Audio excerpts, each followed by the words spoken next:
Question number 22. Here from 2012 to 2016, the amount in crores spent on natural gas capital N and electricity capital E by Indian resident can be described by following expression. ठीक है, capital N ये कितना है, natural gas है, and ये क्या है, electricity है. ठीक है, what you need to do, where T is the number of years since 2012 and gas spending model. Okay, what is the total amount, capital A. ठीक है, आपको क्या निकालना है, total amount on natural gas and electricity. It means आपको क्या करना पड़ेगा, n प्लस ई ऐड करना पड़ेगा.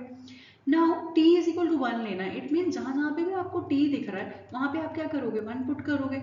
जब आप 1 पुट करोगे तो आपके पास n से एक नंबर आएगा प्लस वैसे ही e वाले एक्सप्रेशन में 1 पुट करोगे. बहुत ईजी है ये तो, है ना, जस्ट डेसिमल वाला कंसेप्ट है. यहाँ पे एक नंबर आएगा, जब आप दोनों को ऐड करोगे तो आपके पास जो आंसर आने वाला है that is D. Okay, तो D ऑप्शन आपका क्या होना चाहिए, करेक्ट आंसर.